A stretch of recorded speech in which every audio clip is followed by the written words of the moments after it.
జపాన్లో మరోసారి భారీ భూకంపం సంభవించింది. దక్షిణ జపాన్లోని క్యుషు ద్వీపంలో ఉన్న కుమామోటో ప్రాంతంలో 7.1 తీవ్రతతో భూమి కంపించింది. భూకంపం ధాటికి పలు భవనాలు కుప్పకూలగా పలువురికి గాయాలైనట్లు తెలుస్తోంది.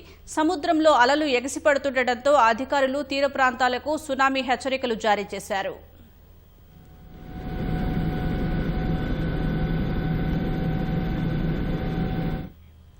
జపాన్ను మరోసారి భూకంపం వణికించింది. దక్షిణ క్యుషు ద్వీపంలోని కుమామోటో ప్రావిన్స్లో భారీ భూకంపం సంభవించింది. రిక్టర్ స్కేలుపై దీని తీవ్రత 7.1గా నమోదైందని జపాన్ వాతావరణ సంస్థ JMA వెల్లడించింది.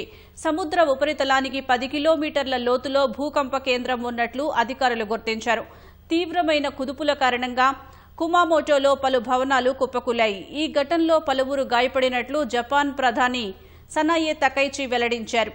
వెంటనే అప్రమత్తమైన జపాన్ ప్రభుత్వం ప్రాణ నష్టాన్ని నివారించడం, విపత్తు సహాయక చర్యలు చేపట్టడంపై ప్రధానంగా దృష్టి సారించింది. పరిస్థితిని వీలైనంత త్వరగా అంచనా వేసి అత్యవసర సేవలు అందించాలని ప్రధాని కార్యాలయం అధికారులను ఆదేశించింది.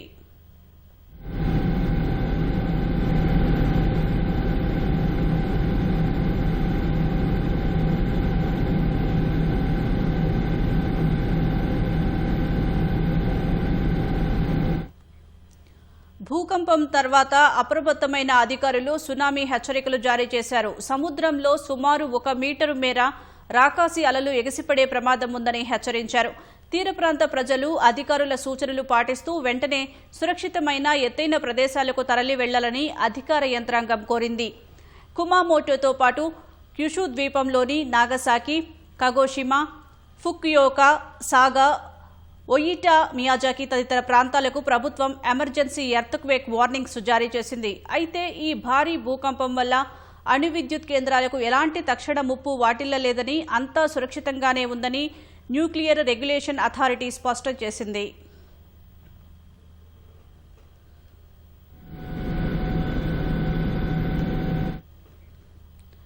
ప్రపంచంలో అత్యంత భూకంప ప్రభావిత దేశాల్లో జపాన్ ఒకటి. పసిఫిక్ రింగ్ ఆఫ్ ఫైర్గా పిలిచే 4 ప్రధాన టెక్టోనిక్ ప్లేట్ల అంచున ఉండటం వల్ల ఇక్కడ తరచూ భూమి కంపిస్తూ ఉంటుంది. దాదాపు 12,50,00,000 జనాభా ఉన్న జపాన్లో ఏటా వందలాది సార్లు చిన్నపాటి భూ ప్రకంపనలు వస్తూ ఉంటాయి. ప్రపంచవ్యాప్తంగా వచ్చే భూకంపాల్లో 18% ఇక్కడే నమోదవుతూ ఉంటాయి. ఈ ఏడాది ఏప్రిల్ 20న ఉత్తర జపాన్లో 7.7 తీవ్రతతో భూకంపం రాగా, జూన్ 25న 7.2 తీవ్రతతో భూమి కంపించింది.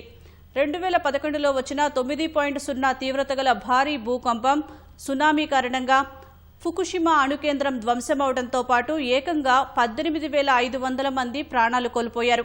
తాజా పరిణామాలతో జపాన్ వాసులు ఆ పీడకలను గుర్తు చేసుకుని ఆందోళన చెందుతున్నారు.